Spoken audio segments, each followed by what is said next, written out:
All right, how you guys doing? Good. Sorry, I'm trying to close a speaking gig. You know, when it's hot, man. You got to go. You know what I'm saying? All right. So number one, thanks for coming to my house tonight. Sometimes when I come home, just there's no better feeling for me than at 6 o'clock those gates close, and there's no cooler feeling than coming home and those gates opening up. And it's just a sense of peace and privacy, and you understand what I'm saying. Yeah. Now you got to remember, when I was young, I was raised by a single mom, and we lived in a house where the bedroom, the living room, the kitchen, and the bedroom are all the same room. Follow what I'm saying? Mm-hmm. Like the kitchen was in the bedroom, which was real awkward, and there was no separation. Like, it was a little house. Fought for everything we had. You understand what I'm saying? She really instilled, we talked about pray drive earlier, she really instilled a pray drive in me to go out and get. You understand what I mean? So for me to live in a subdivision like this and a house like this is like a dream come true, to come home to this, and it's just me and my wife and my daughter. So the first 6 months I lived here, my own mom wouldn't step in the house. Literally. Like, she would come to the house to get our daughter, because it's her grandmother, and I've got a very strong relationship with my mom, and she couldn't understand, like, why do you have to have a house like this? You understand what I mean? Like, why do you need this? And I'm like, it's not that I need it, right? Because I've lived in little one-bedroom condos. It's just, this is where we are in life, right? There's something about coming home and sitting out here and see how peaceful it is. One night, I was traveling on the road, and I came home, and a few things were out of place, so I called the police, and nobody was here. My wife and them were down at our place in Florida, and I was like, something just don't seem right. So I called the police to come out here and just check the house before I went in it, because I thought somebody had been out here. Here's what they said. We didn't even know this subdivision existed. They said, Mr. Burt, this is the safest subdivision in all of Rutherford County. Like, we have never had we didn't even know it was here. We've never had a call to even come out here. So there's something about this. Now, so what I'm going to tell you tonight, it's not all about material things, so don't believe it is. You understand what I'm saying? But there is something about working hard and going out and helping people and solving problems and having nice things, if that's what you want to have, right? It's just there's something about it you need to just remember, okay? But I did not grow up like this, okay? And I grew up in a small town, and like I said, everything was tough and hard, and I think some of that drove me to want to go out and do something in the world, okay? So this young professional thing, last year I had a real desire to help young professionals, because from 20 to 30, I did not have a business coach. I had different coaches, but I didn't have a business coach, and I really needed like a business and life coach. You understand what I'm saying? So from 20 to 30 is when I made most of my bad decisions that I've ever made in my life. Most of it is because my friends were not always positive influences on me. They were right in there making bad decisions with me, right? And I needed direction, guidance. I needed somebody to have hard conversations with me sometimes. I needed people to say, hey, get your act together. You got a big future. But from 20 to 30, I didn't really have that. So it's just me out there in the world trying to figure it out. You follow what I'm saying? So now that I'm 42, I look back and I go, where would I be today at 42 if I had had a little Coach Burt in my life from 20 to 30? Does that make sense? I believe the 20 to 30-year-old is a decade of confusion for a lot of people. There's a lot of confusion. What's my purpose? What am I supposed to be doing? How do I do it different than other people? There's a period where you're getting into relationships. You're trying to figure out, like for me, I was like 25. I thought I was going to get married, and then I didn't get married, and it was a real heartbreaking time for me. You follow what I'm saying? Like, there was just a lot of confusion, and I think that's okay. So I want you to think of confusion as a problem that appears to have no solution to it. It is also randomness in motion. Okay? Most of the stuff that I'm going to show you tonight, you probably didn't have a class in. And it doesn't matter whether you go to college or don't go to college. I went to college for 9 years and had over 350 hours of college credit. And a lot of stuff I teach today, I didn't learn in one of those classes. Okay? When I spoke at that class at MTSU last week, here's what I felt. First, there was resistance. And resistance is, who are you? What are you going to teach us? This is normal. You understand what I'm saying? I'm coming to class because I got to go to class. By the end of the class, here's how I felt. Those kids in there want to learn. They're hungry. They're looking for mentorship. They're looking for guidance. They're looking for somebody to pour into them, right or wrong? Now, the disappointing part, which is a big thing I want to stress to you tonight, is that probably, how many of those people told you they were going to come? 25. So there was 25 people from that class that said they would be here tonight. Reliability, baby. And 2 of them showed up from that class. So part of something that I want to really get you to understand is, and I was thinking about what I want to say to you today. When I was 19, I was an assistant coach at Riverdale. And I would go to class at 7, 8, 9, 10, and I was done at 11. And I would go to work at 11 o'clock every day. And I would stay at my job at Riverdale sometimes till 8, 9, 10. And here's a rule I made. I would never leave until the head coach left. If he stayed till 8 o'clock, I'd stay to 8:15. I would always ask his permission. I would say, Coach Short, with your permission, do you have anything else for me today? Or is it okay that I go home? See what I'm saying? But most of the time, he stayed to 8, I stayed there with him. He stayed till 9, I'd stay there with him. And so what he began to do, because I was so disciplined, is he began to rely on me and depend on me. You follow what I'm saying? He started to see me as very dependable. Like when I told him I was going to do something, I was doing it, right? And I think no different than those other 23 people at MTSU that said, I'm going to be there. I want to come spend more time with Coach Burt. 2 showed up. See, that's unreliable. You understand what I'm saying? Now, part of the challenge today is how do you become so disciplined that you show up every day? Like, are you working with Carrie Ann Sear? Let me tell you what she's going to do. She's going to test you. She's going to see how reliable are you, how much do you show up, how hard do you work, do you show up early, do you stay late?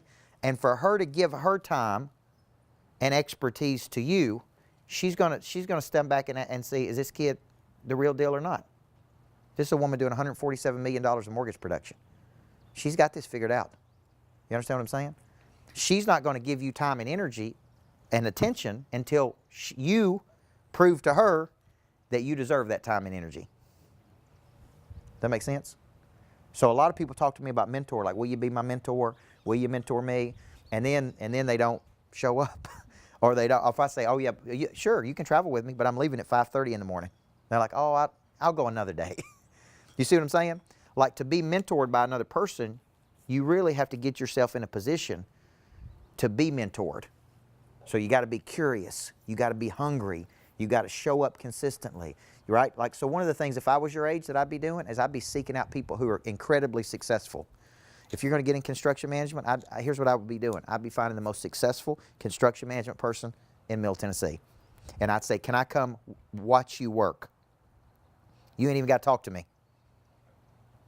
You don't even have to look at me. Like, I spent the day with a guy worth $600 million. And here's what I said to him. You ain't even got to talk to me. All I want to do is observe you and how you think and how you operate, right? Now, he did talk to me, but I told him he didn't have to talk to me, right? So what I'm telling you is, if you're in the insurance business, you need to seek out the most successful insurance person, not just in Tennessee, on planet Earth. And if he's in California and you got to save for 3 months your paycheck and not spend $1 eating out or goofing off, that's what you need to do. And go to California and spend a day with the #1 dude in the world. Does that make sense? And how many people from 2030 think like that? Very few. See, they don't, my daughter, she's so wild. That girl, where she gets it from, I don't know. Yeah, I hear you. So when you're thinking about this, I just see a lot of people that don't think like that from 20 to 30, right? At 25 years old, I borrowed $2,500 from my mom to go to a workshop on the 7 Habits of Highly Effective People.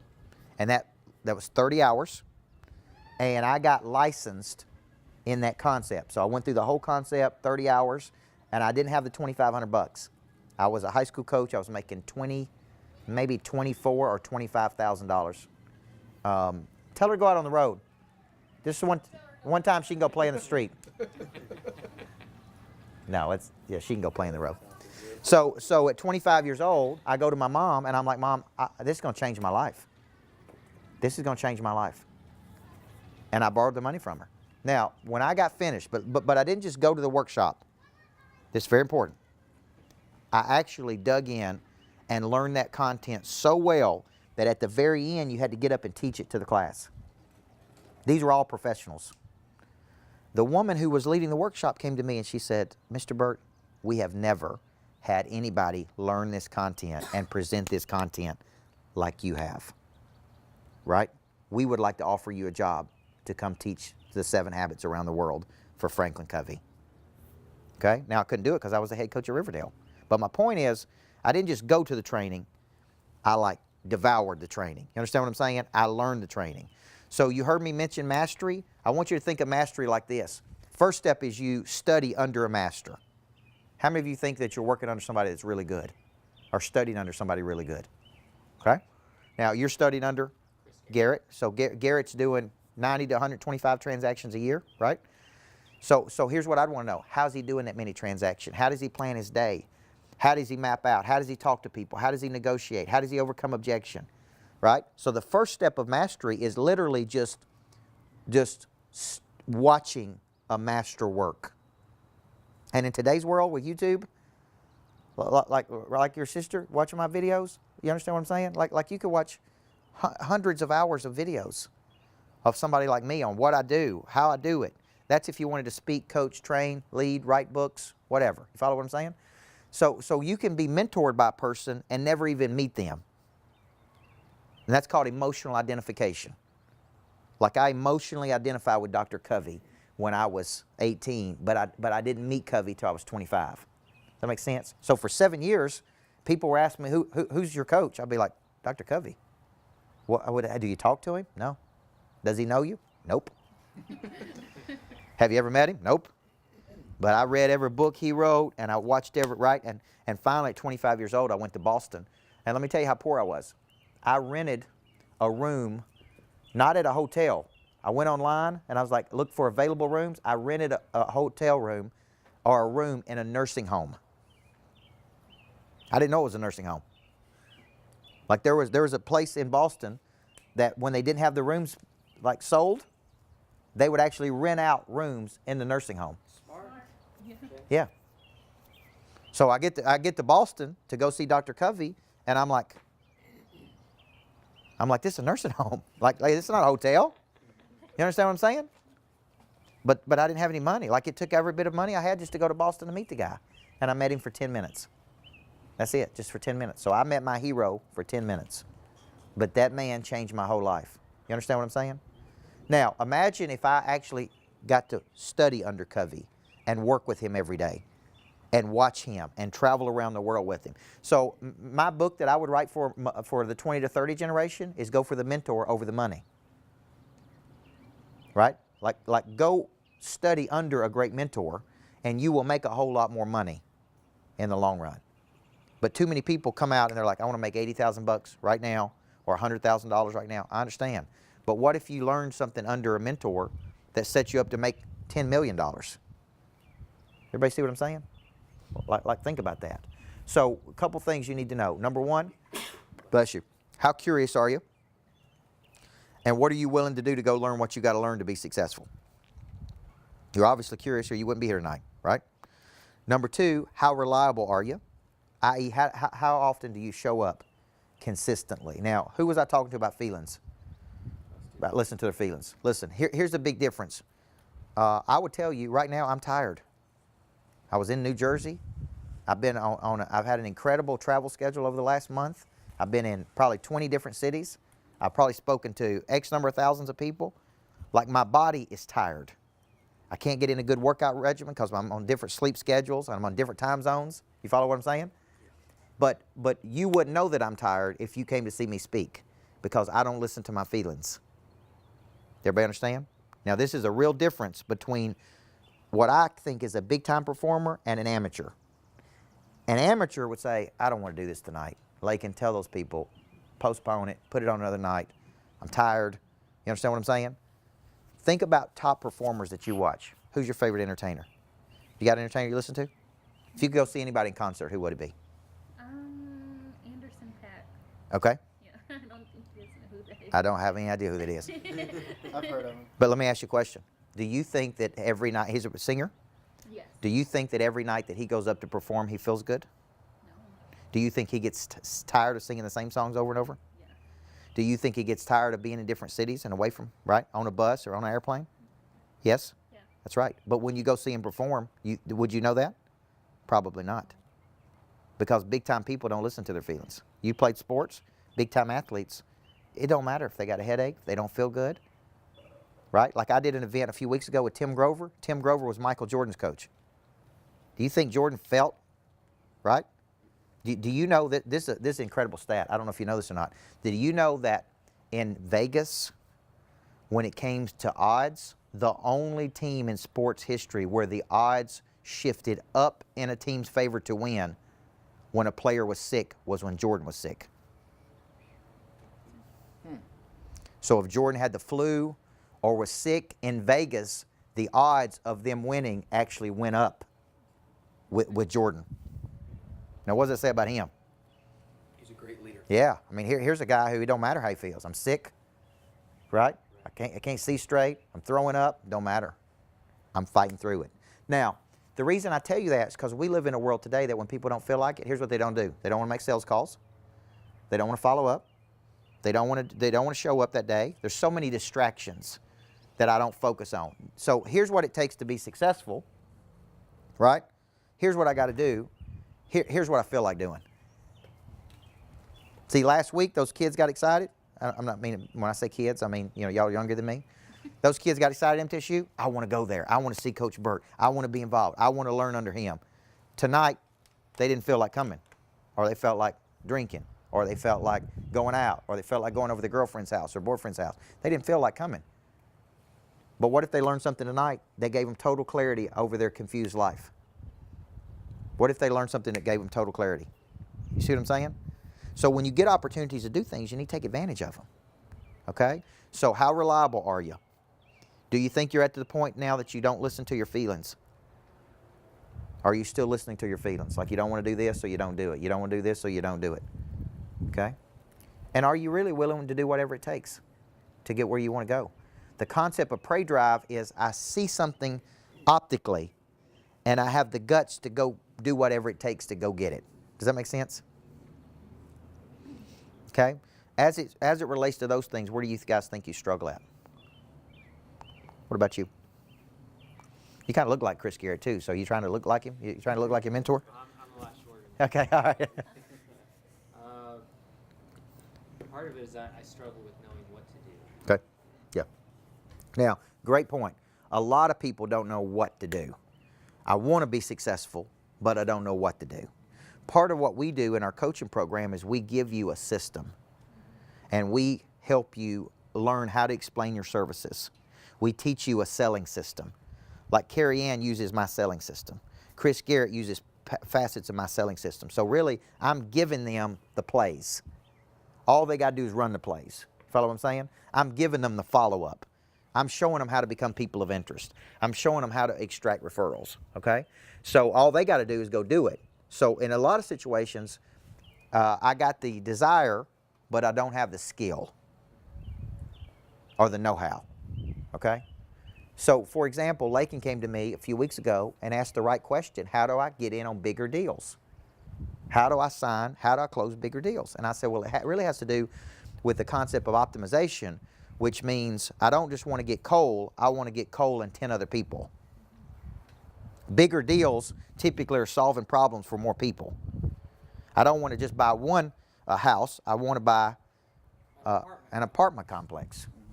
See what I'm saying? It's just a bigger problem. I don't want to get one person's insurance. I want to get the whole team. I want to get the whole family's insurance. That make sense? Okay? Yeah, absolutely. There's one out there too.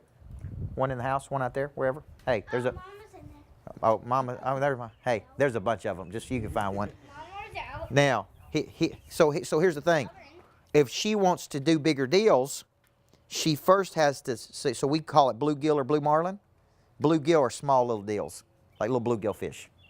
Blue marlins, big. So what you have to do is you got to start thinking, who's got a big problem? How do I get 10 people? Not how I sell one house or do one loan. How do I do 10 loans?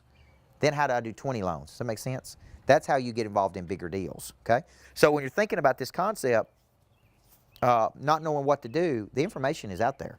So what do you need? You need a good explanation of services. You need an incredible lead generation system or customer acquisition system. You need incredible follow-up, and you need to know how to extract referrals out of every deal you do. Then, ultimately, you need to know how to become a person of interest, which means you're no longer chasing business. Business is chasing you. So let's take you, concrete management. If you wanted to make your, when are you graduating? Next year. Okay. To be viable when you graduate, she ought to be starting right now. You ought to be talking to every single person that's involved in concrete management right now. You don't wait. You don't need to wait till you graduate and then go, what am I going to do? I got to go get a job. You need to be sowing seed right now, like getting to know the top people in the industry, networking. Where do they go? Who's got jobs? Hey, I'm going to be available in a year. See what I'm saying? See, the best thing I did is I was already coaching at 19 years old. I was coaching at 19. So how far along do you think I was when I got to 25? See what I'm saying? I didn't wait till I graduated. I went ahead and got started, okay, while I was in college. So whether you're in college or not, you need to go ahead and get started so you can be doing it, okay? So think about this. What's the difference between a high value of your time and a low value of your time? High value of your time is money generating activity, okay? High value of your time is going out there making connections, building networks, understanding, right? High value of your time moves you toward your dominant focus. Low value of your time is when you get involved in drama, wasted energy, doing anything that does not move you closer to your focus. And here's how I know the difference between a small-time person and a big-time person. Small-time people get together and talk about other people. Gossip. The next level up, get together and talk about events. Like, did you go to the Preds game? What's going on this weekend? What, did you see the sporting event? Did you watch this? Big-time people. When I get together with big-time people, what do you think we're talking about? We're talking about big ideas. And then we're talking about how to execute those ideas. Like I talked to Brad Lee for about 30 minutes today. You know what we're talking about? How do we sell my online academy? Because we're partners. We didn't sit around and talk about what was going on this weekend or what's going on. We talk about how we're going to make money together, right? Like how do we do this? How do we get better? So he's giving me ideas and I'm listening. I'm taking notes. I'm like, yes, I'd like to be doing $1 million a month in my online academy. Not a year, a month. And it's possible because other dudes are doing $1 million a month in their online academies, and they ain't even that good. You follow what I'm saying? If somebody else has done something, then it is proof of concept that you can do it. I don't care what it is. Okay? They're not that much better than you. You know that, right? They just figured one thing out that you ain't figured out. Maybe the marketing piece. Maybe the ClickFunnels piece. There's something. But that curiosity is, you got to be hungry to try to figure this out. Like I go to bed curious, and I wake up curious. Like I'm learning, studying, reading, listening to podcasts, talking to people, interviewing people. I was on the phone today with Kevin Elko, which is Nick Saban's psychologist at Alabama. He's also the Philadelphia Eagles psychologist. They never won a Super Bowl until he started working with them. Then they won a Super Bowl. So this dude knows how to win, and we're doing events together, right? I've got a call next week with, is it Tarek or Tarek? Tarek on Flip or Flop. If you watch that show, Flip or Flop. He and I are looking at doing a retreat together. The dude's made a fortune flipping houses. He knows something I don't know, right? So if I can get him to one of my retreats and learn from him, who knows? There's opportunity there. He knows something I don't know, okay? So what I want to see out of you is curiosity. What I want to see out of you is discipline. What I want to see out of you is reliability. Because if you just show up every day, do you think you'll get better, yes or no? It's when you don't show up, okay? And like I said, big-time people are going to test you, okay? I tested Lakin. I probably didn't talk to Lakin for the first 6 months. Right or wrong? I mean, I talked to her, but what I'm saying is I didn't pay a lot of attention to her. She didn't get a lot of my attention. You know why? I was trying to figure out, is this girl serious or not serious? Once she showed me was serious, then I said, okay, I'm going to spend time helping you. You follow what I'm saying? Carrie Ann Sears is going to watch you and say, is this boy serious or is he not serious? Because I ain't wasting my time on somebody. Chris Garrett's going to say, is this boy serious or not serious? Your real estate mentors are going to say, is Cole serious or not serious? Because big-time people are not going to waste time on people that don't show seriousness. You follow what I'm saying? They're going to give their attention to people that want it, okay, and deserve it. So just remember that. Like, I'm trying to get the attention of people doing huge things in the world. But you know what? What I'm doing is I'm curious. Like, I'm asking them questions. How'd you do this? How'd you do this? Can I just watch you? Can I observe you? Can I come spend a day watching you work at your office? You follow what I'm saying? Okay? So this is all big things, all right? The fear of rejection don't have anything to do with sales. It comes from somewhere in your past. Okay. Okay? Now, most people have a desire. If you study desire, most people have a desire to heal a wound from their past. Okay? Most desires come, like, I'm going to go be somebody in the world because my dad didn't pay attention to me when I was a kid. I'm going to go do this because people made fun of me when I was a kid. I'm going to go become this.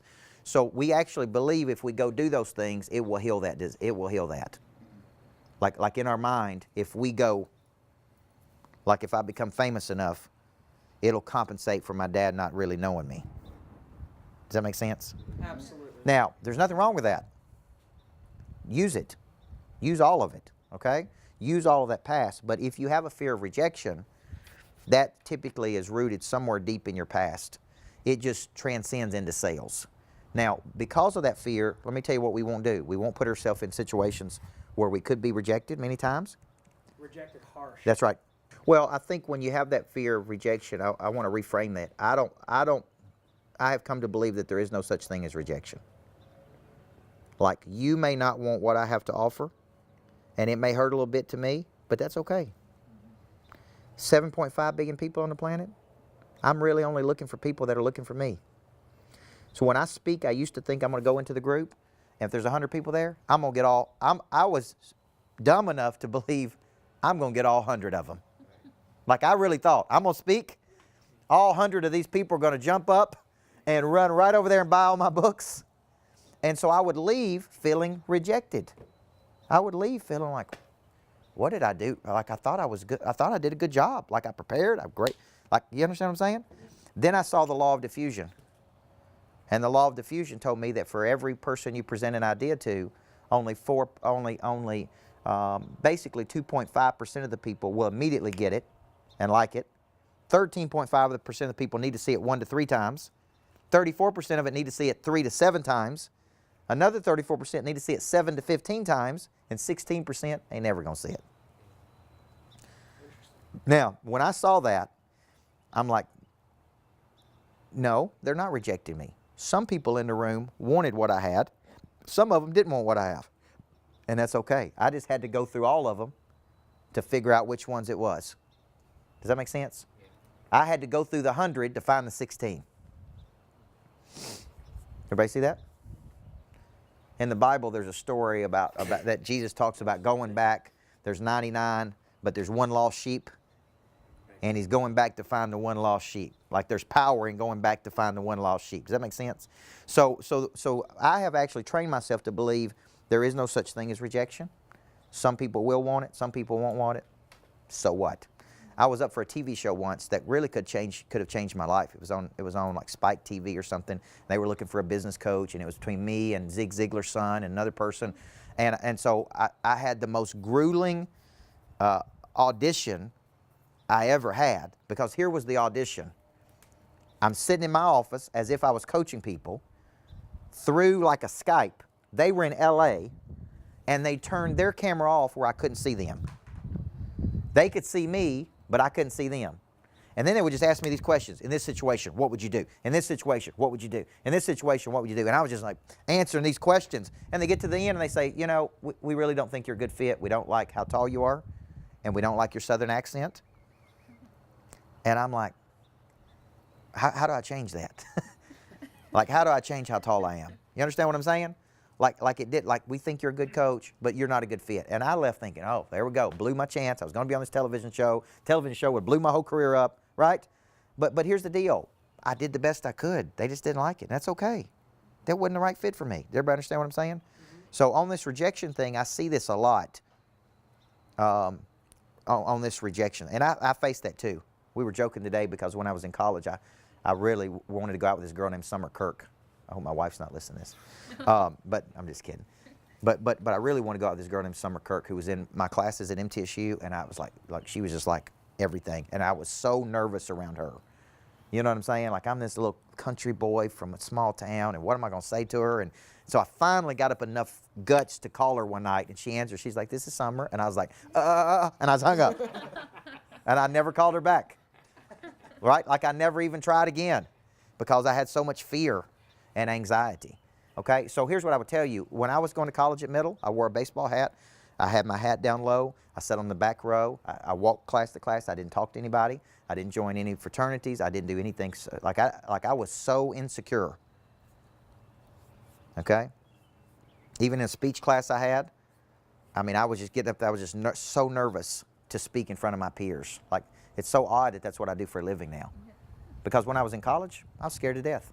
Absolutely scared to death. Then I started gaining confidence by finding something I want to show you. I really found my voice. And once I found my voice in coaching, that gave me so much confidence because now I know like who I am and what I'm supposed to do. And the more successful I became as a coach, the more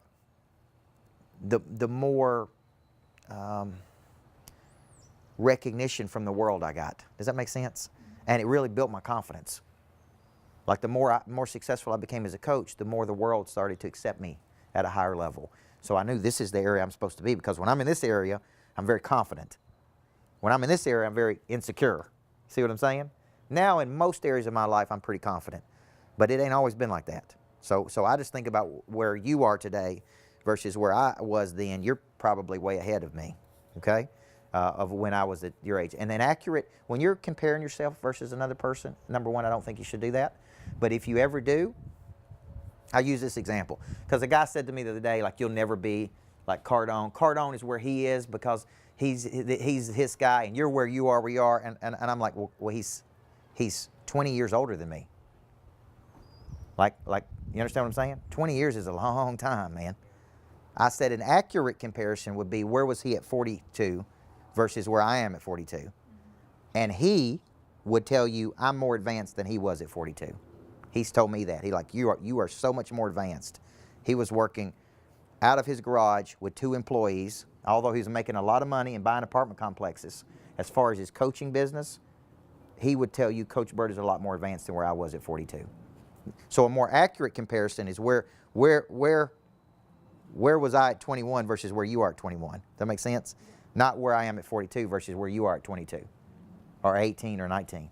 So don't compare yourself versus people that are up here and they're 20 years older than you. You're like, well, why am I not doing what they're doing? Okay, because they've been down the road a little bit further, okay? So this is something I talked about in class at MTSU, and this is really coming back for me. I'm talking about it a lot more because I want you to think of 2 routes you can go in life. You can go this route, which is where you down the path to an occupation, or you can go down this path, which is where you go toward a vocation. This is something that occupies your time in which you receive a paycheck for. Okay, let me give it another word.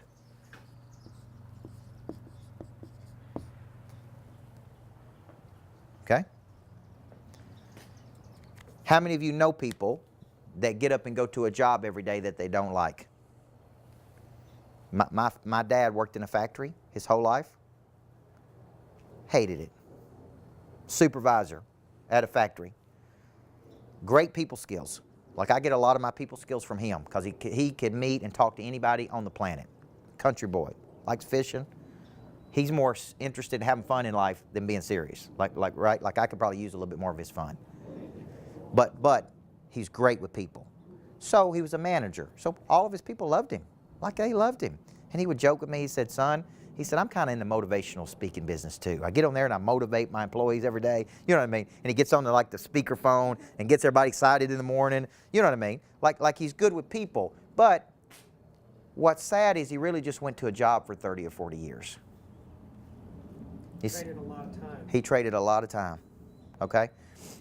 So the stats tell me a 20 to 30-year-old is going to change jobs 24 to 37 times. That's a scary number right there. Here's what's going to happen. They're going to start something, don't like it, get off, start something else. You understand what I'm saying? The stats also tell me that 67% of people in the United States, in the U.S., are totally disengaged with their work, which means they go to a job, they dread going to it. On Sunday night, they got the Sunday night dreads. On Friday, it's like, thank God it's Friday. They live for the weekends. You understand what I'm saying? Because they're trying to escape from their job. The weekend is nothing more than an escape from reality. Reality is I got a job that sucks. I don't like it. I don't want to be here. I don't want to work here. So on the weekends, I got to escape from that job. Then I come back to the reality on Monday morning. Everybody see that? Now, why do you think these stats, why do you think this is true here? What do you think the root cause of this is? People don't know what they want to do. Okay, they don't know what they want to do. And all through our educational background, how many classes did you have in figuring this out? None. When I was a high school basketball coach, I would have my high school players, we had a life after basketball program. Let's say she says, I want to be a professional businesswoman. Let's just say. What I would do as a coach is I would link her up with a successful businesswoman in the community while she was in high school. And I would help Lakin prepare 10 questions for that person. We'd bring that person over. Lakin could spend the evening with her asking questions. Okay? Do you know that 80% of my players, after meeting a person in the field they thought they wanted to go to, decided they didn't want to do that? So I hear this one a lot. I want to be a nurse. I want to help people. I want to be a nurse. What kind of nurse? I want to be an emergency room nurse. Okay? Let's bring an emergency room nurse in. And I want you to ask her what it's like on the worst night of her deal. What's the worst part about this job? Many people said, I don't want to do that. Like, I don't think I can handle that. Like, I don't like needles and blood. I'm like, you don't need to be a nurse then. Okay? Now, the reason so many people, how many of you have been in a job before and it was just a job to you? Like, I worked in the bank, hated it, got fired from it. When you're just in a job, you're there physically, but you're not there with your mind, your heart, and your spirit. Okay? So why do people just go get jobs? They need money. That's right. We live on an economic planet. I got to have money, man. So I go get a job. This is from the Latin term voice or calling in life. Okay? I have found my voice. This leads me to pursue a vocation versus an occupation. Does that make sense? Now, if you hear a person say avocation, what they're saying is they have a hobby that they love. An avocation is, I coach during the day, but I love, fishing, and I fish at night. That's an avocation. I would tell that person, why don't you just make your play your work? Like, you could become a professional fisherman if you love it that much. And professional fishermen make a lot of money. They go on tour, they go on tournaments. Like, if you really love fishing, like if you came to me and said, look, I think I want to do this, but I really love working on cars, and every day when I leave my office, every single day when I go home, first thing I do is go to the garage and work on that car, I would tell you, you need to work on cars for a living. Because people that work on cars for a living that are good make a lot of money. Does that make sense? Take your avocation, turn it into your vocation. Okay, does that make sense? Okay, so why did you get into the mortgage business? My aunt is the regional vice president of mortgage. Okay, all right. Now, so what about the mortgage? What about her being that, or did she just tell you you'd be good at this? Just gotta be good at it. Just dealing with people, helping people out, and communicating with people. Okay, this is how a lot of people get into professions. Business background. I didn't want to. I have an accounting degree. I didn't want to do anything with it. So Okay, so you went to school to get an accounting degree, yeah, just. and you're doing. I just didn't want to do general business. Exactly. So a lot of people get into things because somebody else says, hey, you should do this. Does that make sense? Like, hey, you could be good at this. Carrie Ann Sear came to Nashville. Her main woman came to Nashville to be a country music singer. But she was competing versus Leanne Rimes, another real famous person, you know, and so she figured out she wasn't going to beat them girls. So she got into the mortgage business. But you see her, she's singing all the time. She's doing all these videos, she's dancing, singing, you know what I'm saying? Like she's still singing. She's just doing mortgages. Probably making just as much money too. Everybody see that? She's probably making more money, to be honest with you. Now, so how do I find this? If I was teaching a course at MTSU or to the 20 to 30-year-old, it would be on this one thing. Out of all the things I could teach, this would be the number one. The number one thing I can do for my 6-year-old daughter, help her find this. We've seen this whole deal with Tiger Woods over the last week about how he come back, won the Masters. Do you know that Tiger Woods was on a golf course at 7 months old with his dad? His dad was retired from his first career and had a lot of free time and went to the golf course every day, and he took his 7-month-old son there. There's videos of him that young. At 3 years old, he was putting. Now, let me ask you a question.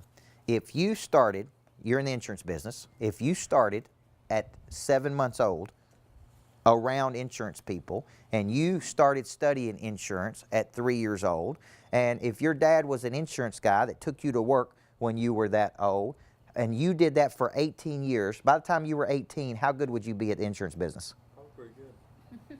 Hopefully. Yeah, hopefully. Here's my point to you. We look at people as if they're gifted. Like Tiger Woods is more gifted than other golfers. Okay? Really, he just had more practice than other golfers. Okay? Taylor Swift was playing the guitar 3 or 4 years old. Running around the house playing the guitar, singing. Let me tell you something. If you started at 3 or 4 years old doing something and you had 20 years of doing it, you would be world class at it too. The earlier you find your voice, the earlier you start something, the longer period of practice you have. Like technically, I started coaching at 15. I had been coaching for 27 years. So when a person says, oh, you're so natural, you're such a natural coach, like you know how to draw things out of people and motivate and inspire people. You know why? It's because I've been doing it since I was a kid. Right? That's long obedience in the same direction. Now, you can't get a long obedience in the same direction if you do this. Start, quit, start, quit, start, quit, start, quit. You don't have enough time to really become great. You need 10 years of something to become world class at it. You follow what I'm saying? Warren Buffett, was it Buffett or Gates went to work with his dad at 11? Listen, when you study all big time people, I'm telling you, very seldom does a person pick up something and be great at it. Like you see an entertainer every now and then that didn't pick up a guitar till he was 18 or 20, and by 30 he's a big world, but that's very rare. Most people started playing when they were young. So, how do you find this and do this versus this? This is where the world's teaching you. University prepares you to go get a job. It doesn't, come on over here. All right. So it doesn't prepare you to go find your vocation. Does that make sense?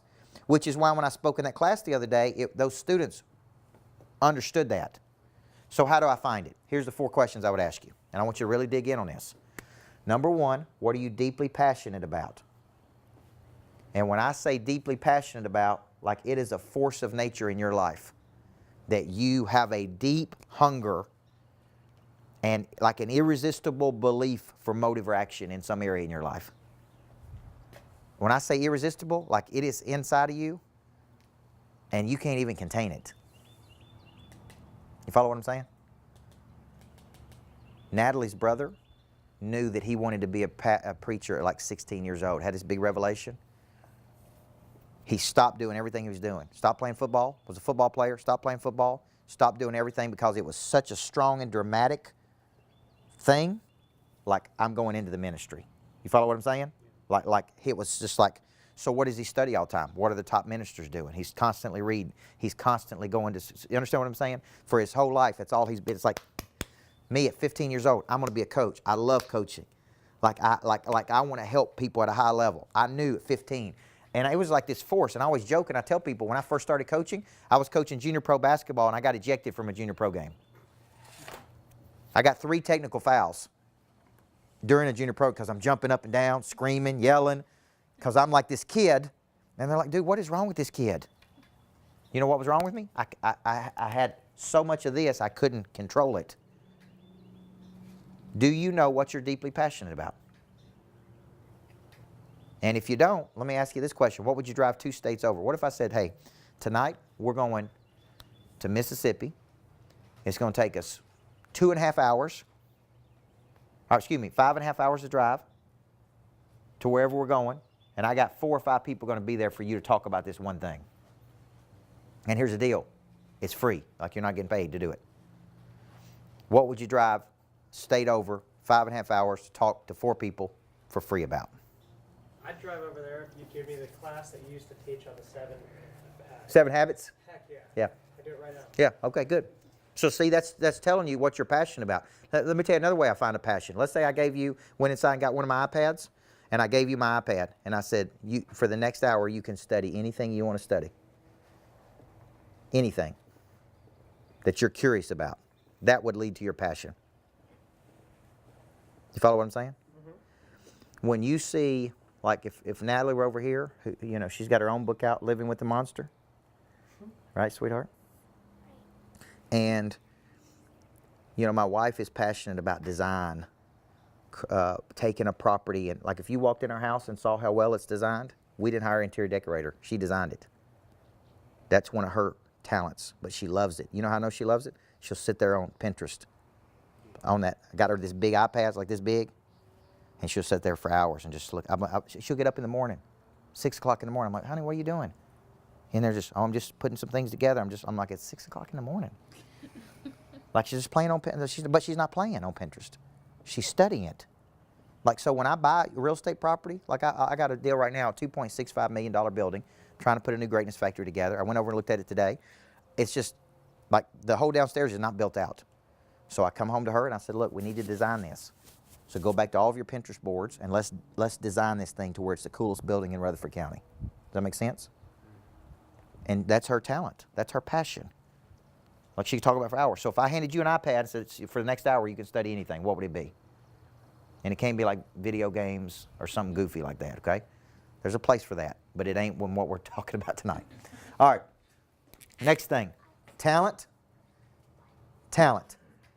This is a word. Actually, there was a person that trademarked this word. His name is Dan Sullivan. So I have to give him credit because he will sue you if you don't say that he did it. He trademarked this word, which was genius. Talent is a unique ability. Unique ability is some superior skill set you have. It's typically detected very early in life. It is rewarded when other people see it. Everybody with me? When I ask you what your talents are, what would you tell me? Who could tell me what they think their talent is? Oh, networking, memory, music, building things. All right, that's a lot. That's a lot of talents. What specifically about networking? I have an innate ability to connect people with what they want. Okay. And then I remember what you want or what you have. Okay. And then I meet someone else that has that you're looking for. I have a passion for being the go-to guy. And you connect them. Okay, let me ask you a question. Where did that come from? My dad. Okay. Yeah, my dad and my mom. And also not giving me the toys I mentioned earlier. Okay. Now, here's my point. You know where you find unique ability? In your past. Your unique ability comes from your past. So you got to dig deep on this one. And okay, like networking is not a unique ability. But when he says listening and memorizing or having a memory for what you said and connecting you to somebody else that has that, that's a unique ability. See how much more specific it is? Most people just say networking. No, networking is a byproduct of being really good at the other thing. So here's what I want you thinking. Now this is getting good because you're probably trying to figure out where you're going to get paid in this whole equation. Let me tell you where you're going to get paid in this equation. When you know this and you take it right over here, you have a unique ability that solves my problem. That's when this enters the equation. Okay? Selling houses is not a unique ability. Negotiating at a very high level is a unique ability. Taking something real complex and making it simple is a unique ability. Regulating my emotions while I buy real estate is a unique ability. Calming another person down when they get emotional is a unique ability. That's unique ability. So when you become great at this, when you know this, you become great at solving problems, and the world begins to reward you with money. Okay? I'm compensated to take people and use my skill set to get them to a higher level. Does that make sense? So John, let's say I help you make a couple $100,000 more this year just through being involved with me. Yeah. How valuable would I be to you? Very. Yeah. What if I helped you make $1 million more? Very. You understand what I'm saying? So I'm using my skill set, which is taking complicated things and making them simple, creating structures and packaging and delivering structures in a way that get him to move. And he's compensating me to be his coach. Paul Tudor. If you want to get that rolling, let me know. Yeah, I'm ready to get rolling, big guy. Paul Tudor Jones has paid Tony Robbins $1 million a year for the last 25 years. Here's the deal. He don't even talk to him. They asked Paul Tudor Jones, like, why are you paying Tony Robbins $1 million a year? He said, just so I can talk to him if I need to. So when he calls Tony Robbins talks to him. You understand what I'm saying? For $1 million a year. For the last, you know what it's like paying somebody in the late 80s $1 million a year? Be like $3 or $4 million today. Just to have access to talk to the dude. So I tell my team, I've got a $100,000 level now. So I have a basic level that's, you know, we go everything from $99 a month to $199 a month to $299 a month, all the way up to $100,000 a year. Does that make sense? Now we've just entered into a new deal that's $300,000 a year. But I told my team I'm going to introduce a $500,000 level. Then I'm going to introduce $1 million level. Because you know why? Somebody will pay it. Right, Jack? Listen, they don't know to pay it unless I put it out there. There may be somebody who says, you know what, I'd pay Coach Burt $1 million a year to talk to him. If, this is important, if I could prove to them I could make them $3 to $4 million. Everybody see that? If I can't prove that, they're not going to pay me that money. You follow what I'm saying? So you have to have a very special, the people that make the most money in our society have very specialized skill sets. Actors, entertainers, celebrities, athletes, those are the people who earn the most money. Okay? Hedge fund managers, tech people. These people earn the highest incomes. You follow what I'm saying? Why? They can solve a problem many people can't solve. So if you're doing the ClickFunnels thing, to me, this is simple. If you can prove to people like me that for every dollar I put in a ClickFunnels, I can make 10 back, you're going to make a lot of money. And what you ought to be is showing people. This, I did it with this one, I did it with this one, I did it with this one, I did it with this one, I did it with this one. Follow what I'm saying? So now I got passion, I got talent. Now what if you got a talent but you don't have any passion for it? Is that possible, yes or no? Yes. Yes. You can be naturally talented in something but not have any drive for it. Like this is not my area, man.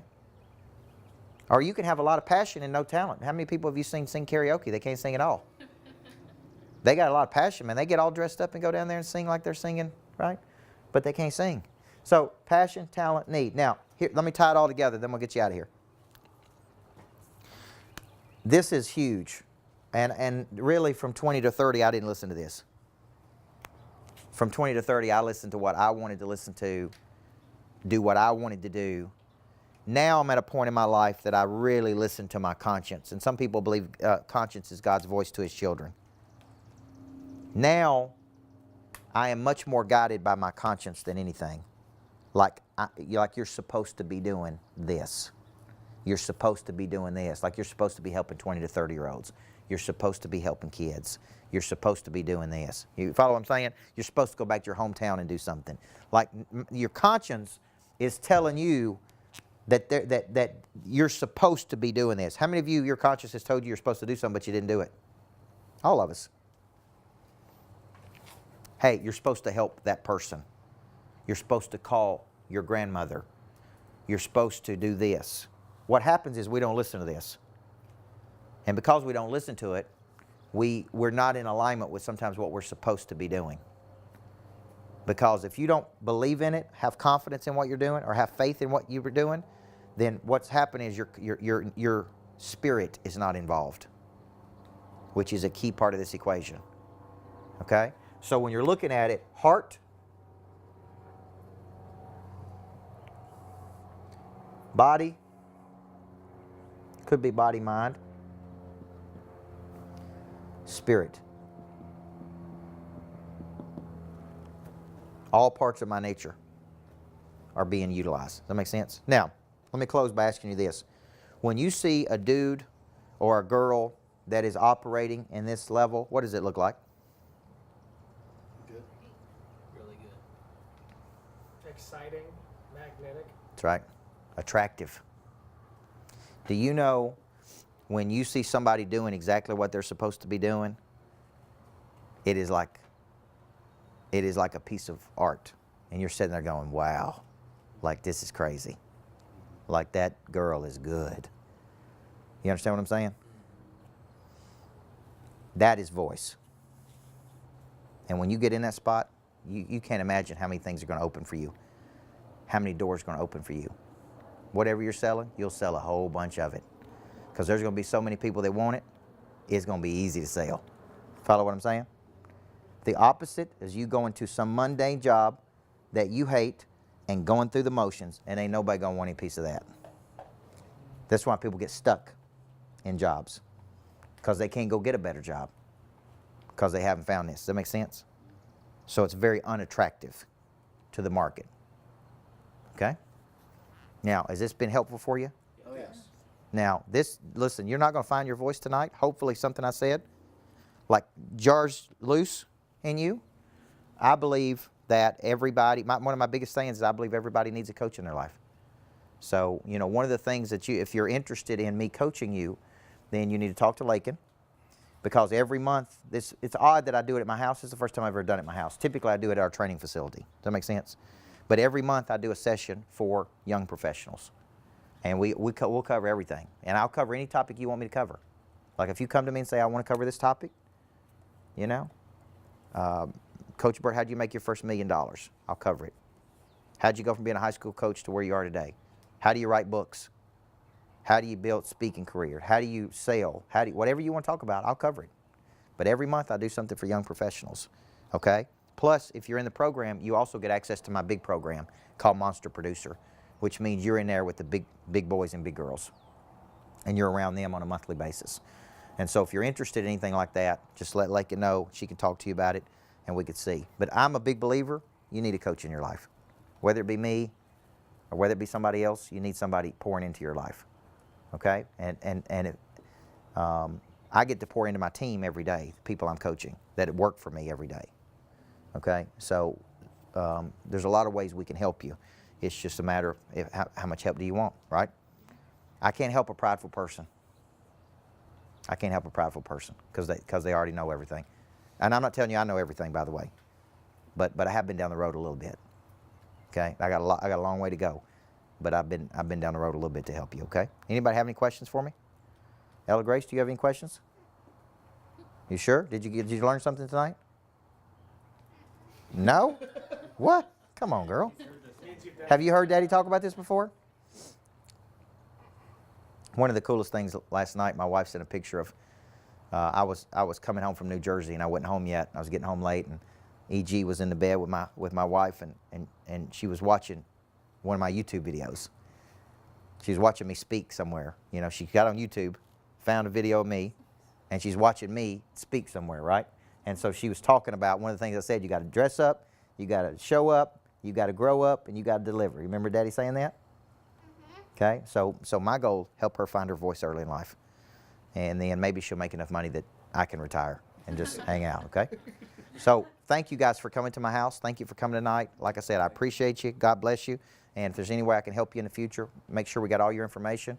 We'll follow up with you, okay? But if you're interested in anything else with me, please let me know, okay? All right? Thank you, guys. God bless you. Thank you. Thank you. Thank you.